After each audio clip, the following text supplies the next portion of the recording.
My true story from Tennessee. I came to the wedding, but my daughter said, "I'm sorry you weren't invited, go away." But I was the one who paid for the venue, so I turned off the lights. They thought I was a decoration. I reminded them who built the stage. I never expected that the first words my daughter said to me on the day of her wedding could break my heart like that. "Mom, you do not belong at a European-style wedding. You look like an old maid from the countryside. I do not want anyone seeing you. You don't belong here. This is a curated event, a luxury wedding. You showing up in a Walmart dress with those tacky red flowers makes me look like I came from a trailer park. Leave before I have security throw you out." She did not greet me. She did not look at the bouquet of red roses I was holding out to her. She did not even glance at the envelope in my other hand, the invitation she herself had sent. At least I had thought so. I stood there, stunned, at the edge of the grand white archway leading into the courtyard. Guests were arriving in pairs, dressed in beige and blush, hair curled, shoes polished. A string quartet played under a silk-draped canopy, and I was a wrinkle in the picture, a problem she wanted gone before the first camera shutter clicked. The invitation I had received was elegant. Heavy cardstock, gold lettering, no return address. It had her name on it, the date, and a printed quote, "Love is composed of a single soul inhabiting two bodies," but there was no location. I thought it might have been an oversight. I tried to call her that night. No answer. I called again in the morning. Left a message. Nothing. I texted, just asking for the address. My message was read and left without a reply. I even emailed the wedding planner's domain I found on a corner of the envelope. No answer there either. I waited, foolishly hoping the silence was just stress. I bought a dress, a pale lavender one, long sleeves to cover my hands. I made sure to dye my hair, soft brown like it used to be when she was little, and would comb it as we watched TV. And I picked out roses, deep, velvety red ones, from the flower shop where I used to get her birthday bouquets every year until she said flowers made her sad. The morning of the wedding, I searched online, using the planner's business name, cross-referenced their upcoming events, and narrowed it down to one location, the Whiteside Country Club, just outside of Nashville. I drove 2 hours, my hands clenched around the wheel the entire way. When I arrived, I could hear the faint music and laughter before I saw the venue. I passed under a white balloon archway, walked toward the entrance, holding the roses gently, like something sacred. Then I saw the security guard, a tall man in a navy suit and earpiece. He stepped in front of me and raised one hand. "Name?" he asked. "Mariana Rowan. I'm the bride's mother." He looked down at the clipboard in his hand, flipped a few pages. "I'm sorry, ma'am, you're not listed here." "There must be some mistake," I said. "This is Emma Rowan's wedding, correct?" "Yes, ma'am. I received an invitation. I understand, but your name is not on the guest list. I'm her mother." He didn't look cruel, just blank, professional. That was almost worse. "Please," I said, trying to keep my voice calm. "I just want to give her these." I held out the roses. That was when I heard the heels on the pavement. Emma appeared, flanked by 2 bridesmaids in blush pink, her veil flowing like smoke behind her. She didn't look at the roses. She looked at me like I was a broken chair someone had forgotten to throw away. "Mom?" she said loudly. "I told you not to come." "You didn't," I said quietly. "You sent me an invitation." "I sent you a courtesy. It wasn't an invitation to show up. I just wanted to be here. I paid for the venue, Emma." "And that's all you needed to do," she snapped. "You wrote the check." "Thank you, but you are not part of this event." She turned slightly, addressing the guard now, as if I weren't standing 3 feet from her. "She is not a guest. She needs to be removed." I blinked. "Emma, I'm not doing this. Not today." Her voice was sharp now, almost shaking. "You don't belong here. This is a curated event, a luxury wedding. You showing up in a Walmart dress with those tacky red flowers makes me look like I came from a trailer park.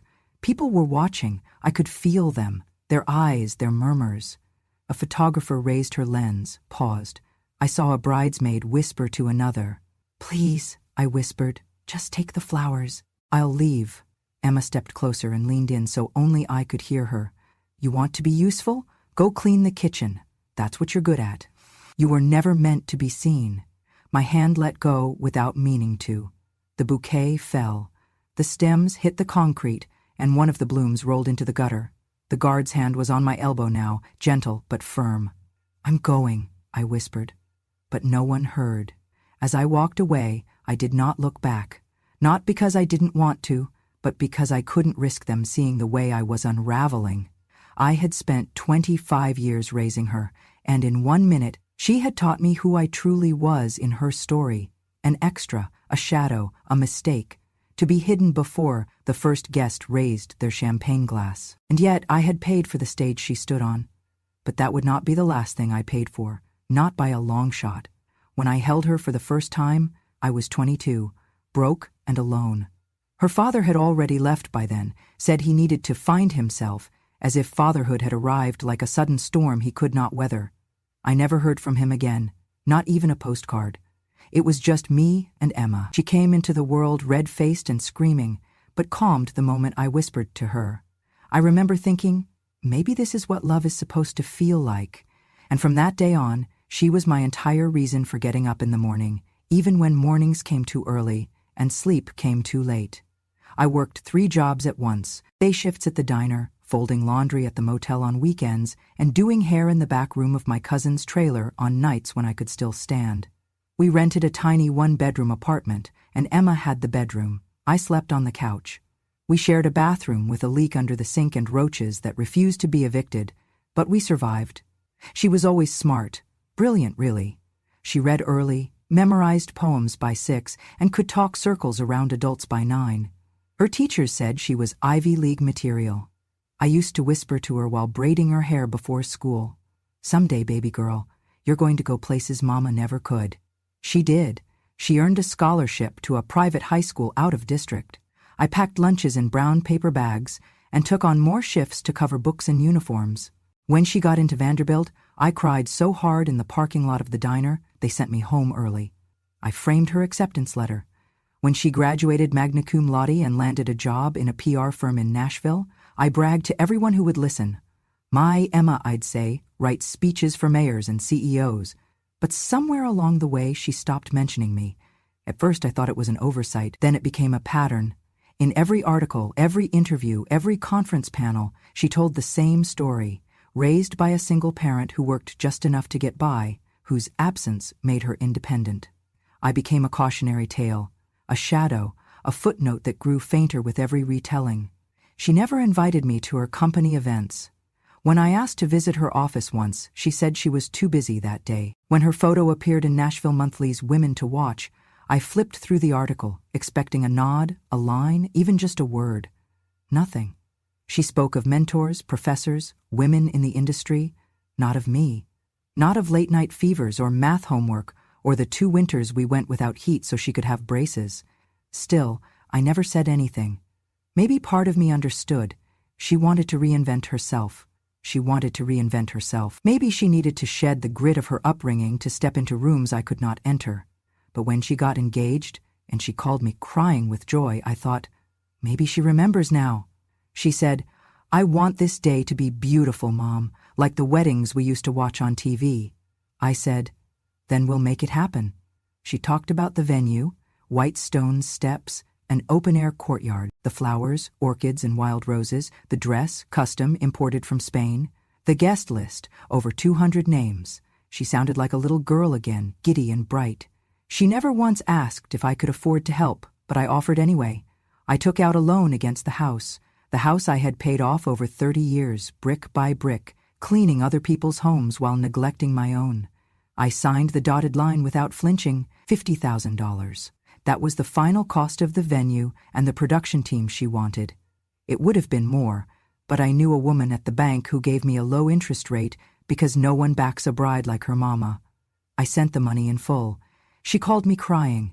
"You're the most generous woman I've ever known," she said. "I do not deserve you, Mom." I cried too. Not because of the money, but because it had been so long since she said anything kind to me. That call meant more to me than the house ever did. I started sewing her a sash, hand-stitched her name in cursive on soft ivory. I imagined pinning it on her before she walked down the aisle. I imagined a hug, a photo, a moment that would stitch us back together, but that moment never came.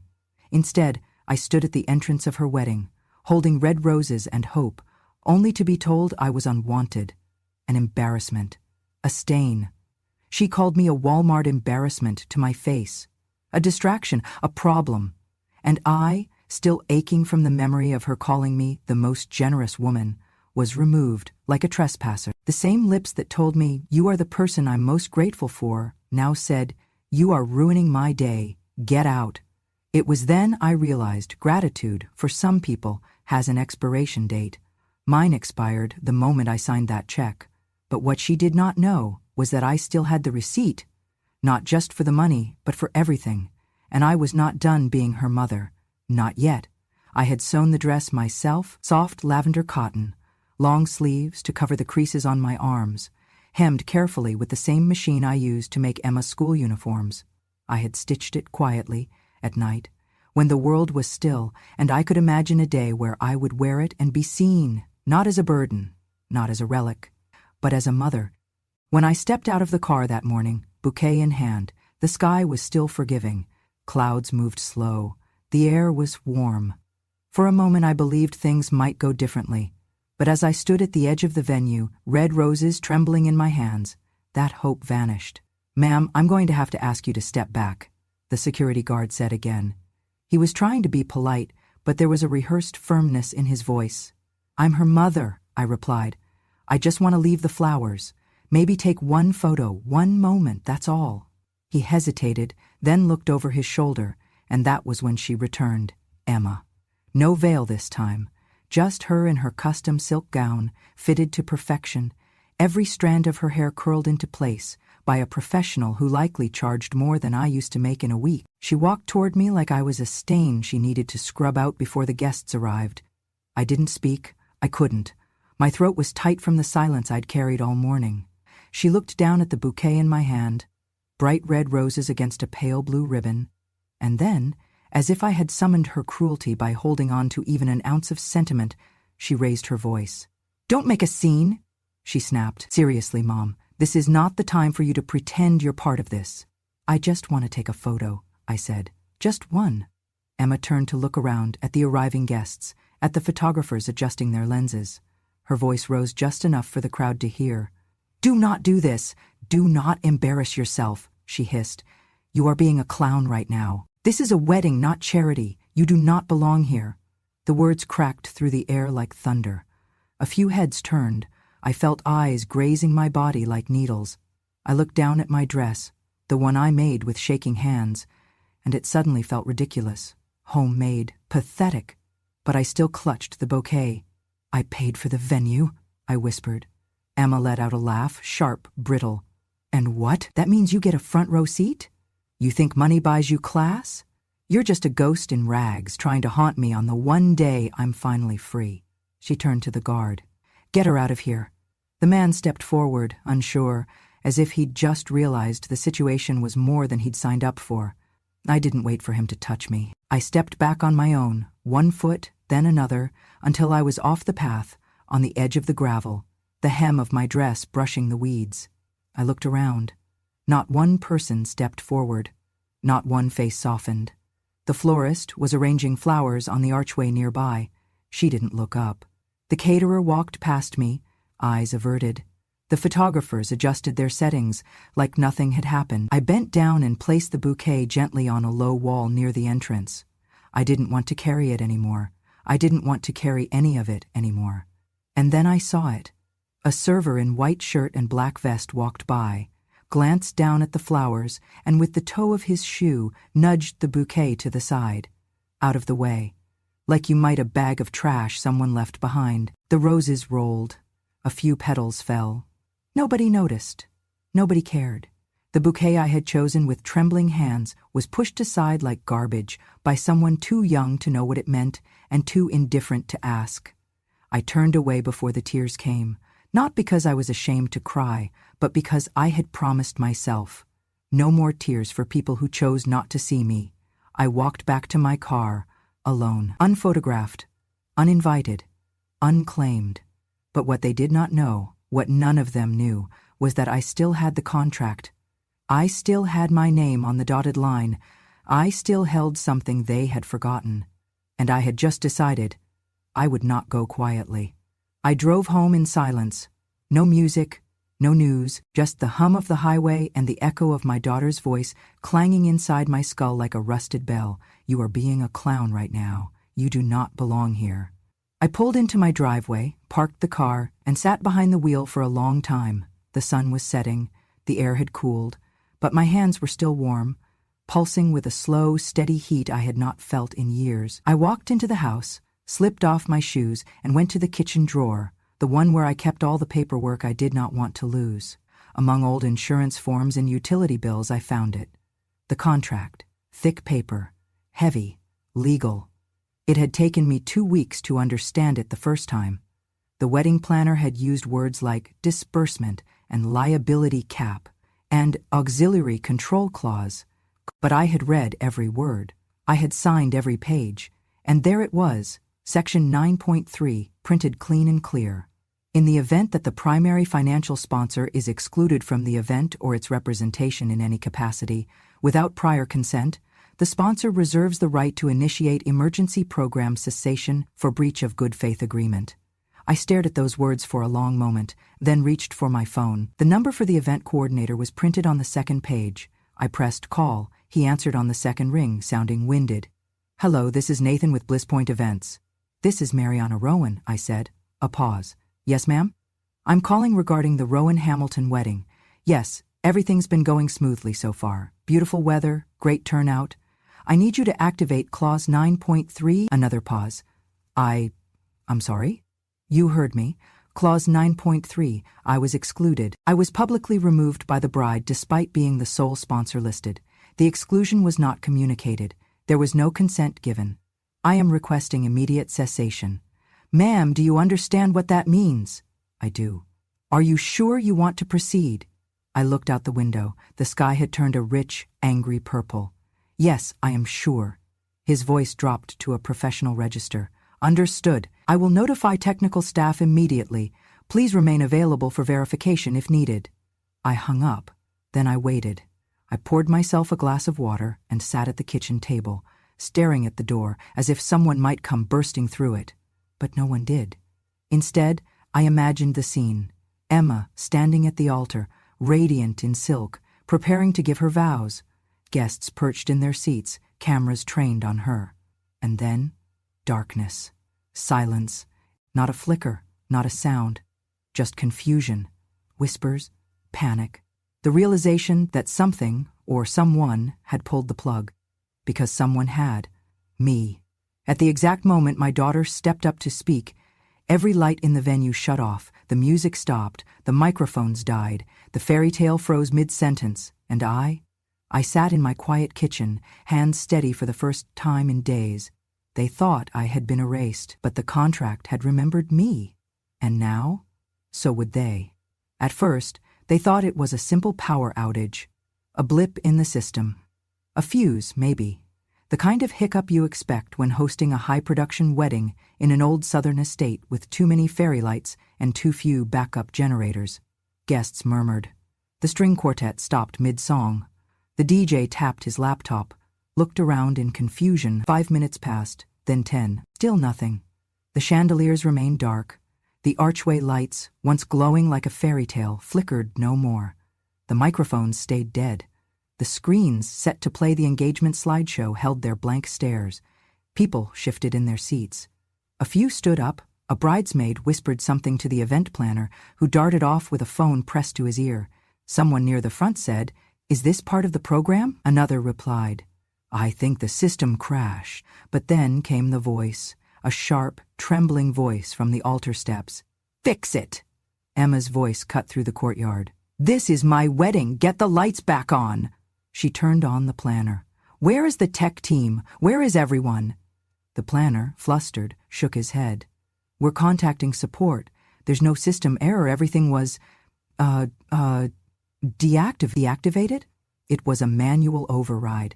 And then the whispers started. In the second row, someone leaned toward their neighbor. "Did you hear what happened with her mom?" "What mom?" "She showed up, said she paid for the whole thing." Emma kicked her out. Someone else, closer to the back, spoke a little louder. "I think her mom pulled the plug." "That old woman?" "She looked heartbroken." I saw her with flowers.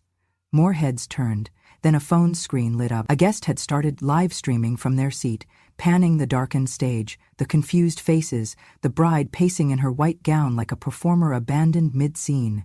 Within 20 minutes, the video had been shared on Facebook, then TikTok, then Twitter. It was titled, "When the Bride's Mom Turns Off the Wedding She Paid For." Over 2 million views within the first 24 hours. I did not watch it, but I heard about it the next morning when the calls started. Not from Emma, not from anyone in the family, from strangers, women mostly. Older women, mothers, daughters, people who saw something in that flicker of a video, something true. But at the venue, in real time, Emma was unraveling. She stomped back up the steps, grabbed the mic, still dead, and threw it down. The echo of plastic cracking against stone ricocheted through the silent courtyard. "This is sabotage!" she screamed. "She ruined everything!" Silence. She turned to the audience, face flushed, hands shaking. "That woman, she's nothing. She abandoned me. She's a leech, a ghost. She is not supposed to be here." Then, from the back of the courtyard, someone spoke softly. Maybe she had her reasons. Emma froze. "What did you say?" "I said," the woman repeated, louder this time, "maybe she had her reasons." A few others nodded, whispered. She looked devastated. She brought flowers. She wasn't even rude. Emma told her to leave. And just like that, the tide turned. For years I had been invisible. For years I had been erased, redacted, revised out of my daughter's narrative. But in that one, flickering hour of darkness, the truth broke through. They did not know my name, but they remembered me now. Emma screamed, "She destroyed my life," and someone replied, "Then maybe you should have invited her to it." The blackout became national news by the next morning. What began as a flickering video clip filmed from the third row turned into headlines across social media. Mother of the bride shuts down wedding she paid for. Wedding blackout. When the stage goes dark, so does the truth. And my personal favorite, who really paid for happily ever after? The hashtags exploded. Wedding blackout. Justice for mom, not just a decoration. Within 48 hours, I received interview requests from local news, morning radio shows, even podcast producers who wanted the exclusive mother's perspective. I ignored most of them. I was not looking for 15 minutes of fame. I had spent my entire life giving someone else the spotlight. But when Truth Behind the Lights called, a primetime talk show known for exposing family scandals with uncomfortable honesty, I said yes. I flew to Atlanta on a quiet Thursday. They booked me a hotel, sent a car. The producer asked if I wanted makeup. I said no.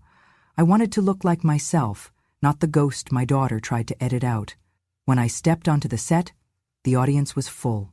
The host, a calm, kind woman in a navy suit, greeted me like I was someone who mattered. She introduced me as Mariana Rowan, the woman behind the most talked-about wedding in America. The segment began with a recap of the incident, the darkened wedding, the rising whispers, the clip that went viral. Then the host turned to me. "Mariana," she said, "you've stayed silent through most of this. Why speak now?" I took a breath, looked out at the crowd, at the cameras, at the lights that, for once, weren't aimed past me but directly at me. And I said, "They thought I was a decoration. They thought they could place me in the corner, if at all, forgotten, dusty, quiet. But they forgot one thing." I paused. "I built the stage." The room went still. "I paid for that day," I continued, "not just with money, with years, with labor, with every sacrifice a mother makes so her child can rise a little higher. I gave up vacations, health, comfort, sleep. I gave her everything I had, and the one thing I asked for? A seat.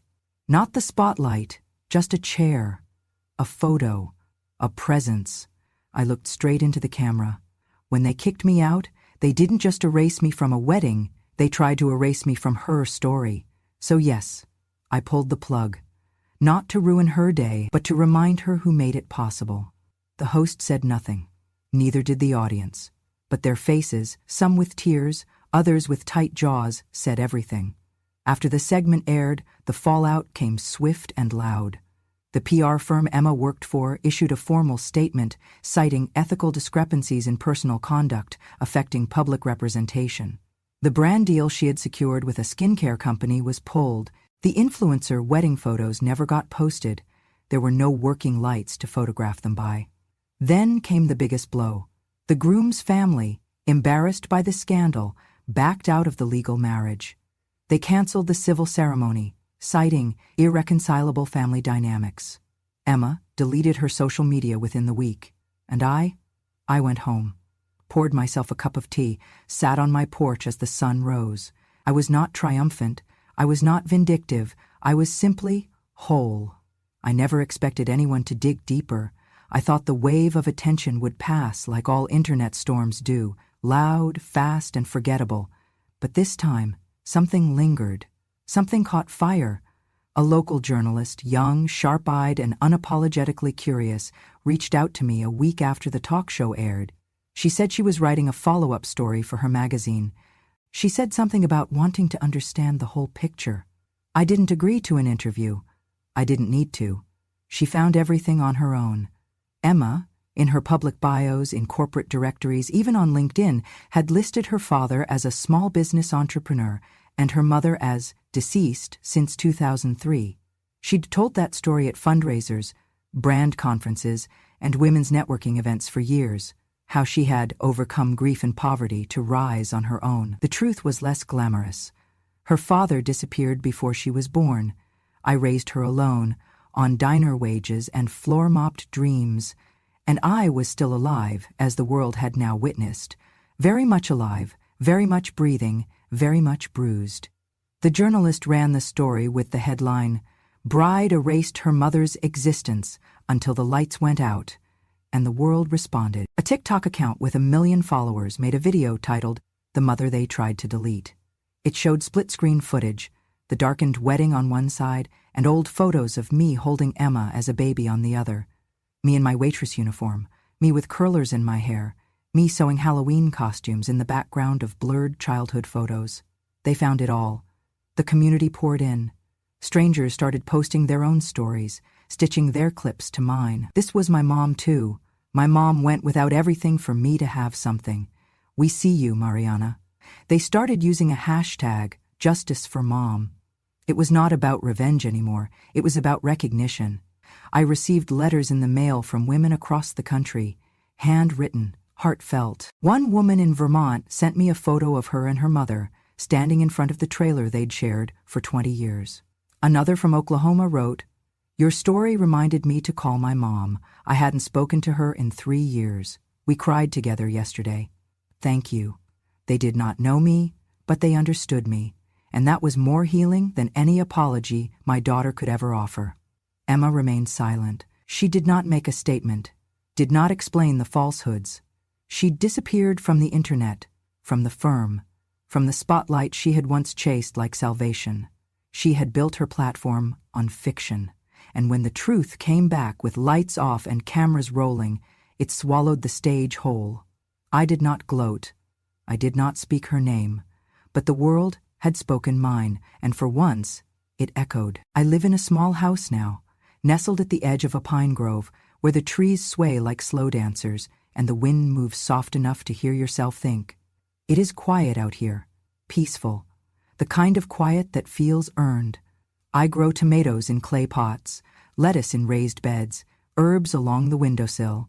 My hands, once dry from chemicals at the diner, are now stained with soil and rosemary. I write in a journal each morning, usually with tea by my side and a blanket on my lap, even when it's not cold, just because the weight reminds me I'm still here. No one calls me Mom anymore, but that word no longer hurts. Some days, I receive letters from people who saw the story. They say things like, "You remind me of my grandmother," or "Thank you for doing what so many of us wish we could." I do not answer every letter, but I read every one. My neighbors keep to themselves, mostly, but the little girl next door visits me sometimes. Her name is Lily. She's 9. Wide eyes, missing a front tooth, always asking questions. One afternoon she wandered into my garden while I was trimming the rosemary bush. "Miss Mariana," she said, holding out a flower she had picked, "I saw you on my mom's phone. You were famous." I smiled, just for a moment. She sat beside me, legs crossed, twirling the stem of her flower. "Can I ask you something?" "Of course." She squinted at the sky. "Does everyone get to be in the picture?" "In what picture, sweetheart?" "Like, life like those big family photos? Do some people just not get in? I paused. The sunlight caught the edge of her cheek, glowing golden, and I said, "You do not have to be in the center of the picture, but no one has the right to erase you from it." She nodded slowly. "Okay." Then she ran off, her ponytail bouncing, flowers still in hand. That night, I wrote my final words in the journal I had started the day Emma's invitation arrived, unfinished, untethered, hopeful in all the wrong ways. I opened the last page. The pen felt heavier than usual, and I wrote, "I do not need applause, I do not need revenge, I only need to exist, not in someone's shadow, not in silence, but in the light, not crossed out, not switched off, not dragged out of the life I helped build, just here, as I am, present, whole, undeniable." I closed the book. The stars blinked above the trees. No spotlight, no wedding arch. But finally, after all this time, I felt like I belonged. A month after the dust settled, I received an envelope in the mail. No return address. Handwritten, just my name, Mariana, in a script I hadn't seen since Emma was 10. Inside was a letter, 4 short lines in her handwriting. I watched the interview. I didn't expect the world to turn against me. I guess I didn't know how much of you was in me. "I'm sorry for everything." There was no signature, no plea to call, no explanation, just the echo of a child who once clung to my apron strings, now whispering across miles of silence. I folded the letter and placed it in my journal. I didn't cry, not because I didn't want to, but because I had already mourned her once. I did not know if forgiveness would ever come. But I knew healing had already started, and that was enough. A week later, my doorbell rang. I wasn't expecting anyone. When I opened it, I found an older woman on the porch, gray-haired, tall, holding a tray of biscuits. She introduced herself as May, a retired teacher from down the road. She said she saw the interview and hoped I wouldn't mind a neighbor bringing food just in case words weren't enough. That was the beginning. Soon after, a group of women from town reached out. Some widowed, some divorced, some simply tired. They asked if they could visit. "We're not looking for a retreat," one of them said. "We're just looking for somewhere we can breathe." So I opened my garden. I called it the picture frame. A place where no one needed to fight for the center. Just a space to stand, to speak, to belong. We met once a week, in lawn chairs and sun hats, sipping lemonade and telling stories we were never allowed to say aloud. One woman brought poetry. Another brought a painting of her younger self, left behind by a husband who said she'd let herself go. Every woman brought a piece of what she'd lost, and together we stitched something whole again. One afternoon, Lily, the little girl next door, asked if we could make a scrapbook. "Of the women," she said, "so no one forgets who they are." I found an old album, blank pages waiting. We filled it with photos, clippings, quotes in shaky cursive, snapshots of moments not posted online but lived fully. We named it the Uncropped Archive because we'd all been edited once.